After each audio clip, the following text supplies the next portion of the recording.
অদ্ভুত প্রক্রিয়ায় তৈরি হচ্ছে অতি মূল্যবান এক খাদ্য উপাদান।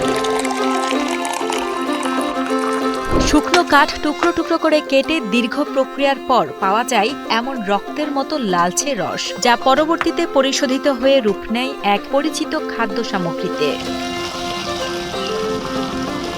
দেখে অস্বস্তিকর মনে হলেও ব্যাপক চাহিদার কারণে এটি প্রতি কেজি বিক্রি হয় 1500 থেকে 1600 টাকা কেজি দরে। এটি পান খাওয়ার অত্যাবশ্যকীয় উপাদান খয়ের। খয়ের না থাকে এই পান খাওয়া পরিপূর্ণ তৃপ্তি পাওয়া যায় না।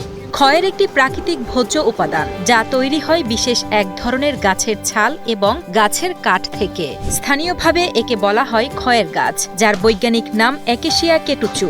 সাধারণত 5 থেকে 7 বছর বয়সী খয়ের গাছের কাঠ ও ছাল সংগ্রহ করা হয়। এরপর সেগুলো মাটির পাত্র, ড্রাম কিংবা কড়াইয়ে কয়েক ঘন্টা সিদ্ধ করে এক ধরনের ঘন লাল রস তৈরি করা হয়। এই রস থেকেই তৈরি হয় লালি খয়ের। পরে তা শুকিয়ে গুটি খয়েরে পরিণত করা হয়, যা বাজারে বিক্রি হয়।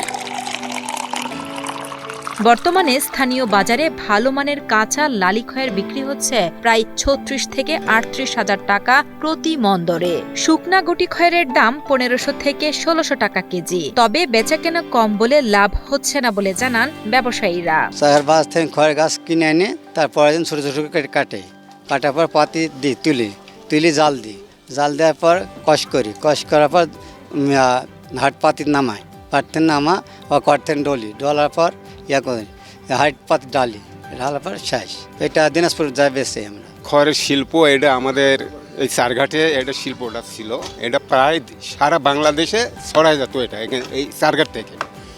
তো এখন এই শিল্পটা এটা বন্ধ হয়ে যায়। আমাদের কাজের খুবই আর কি এখন কাজ মোটামুটি নাই আর কি। এখন কেউ রাজমিস্ত্রির ভিতরে, কেউ দিন খাটে দিন খাওয়া এরম হয়ে গেছে আর শিল্পটা বন্ধ হয়ে যায়, এখন কাজকর্ম নাই। হ্যাঁ, এখন আমি ঢাকার সাথে রিক্সা চালাই। বংশ পরম্পরায় এই খয়ের তৈরির কাজ করেই সংসার চালান রাজশাহীর চরঘাটের অনেক শ্রমিক ও ব্যবসায়ী। তবে বর্তমানে চরঘাটে খয়ের উৎপাদন কমে যাওয়ায় অনেকেই এই পেশা ছেড়ে দিয়ে জীবিকার তাগিদে বেছে নিচ্ছেন বিকল্প পেশা। কেউ রিক্সা চালাচ্ছেন, কেউ বা রাজমিস্ত্রির কাজ করছেন। আমি একটা কর্মচারী ছিলাম। আমি এই অভাবের জন্য এই খড়ের কাজ বন্ধ হওয়ার কারণে আমি এখন এই লেবারি রাজমিস্ত্রির জোগালদারি কাজ করি। খয়ের গাছ বর্তমানে আমাদের এদিকে খয়ের গাছ তেমন আর নাই। খয়ের গাছ বিলুপ্ত প্রায়। ব্যবসাটা খুবই ঢিল। আগে ধরেন গৃহস্থের গাছ ছিল, সরকারি গাছ ছিল, ধরেন যে অ্যাভেলেবল ব্যবসা হতো।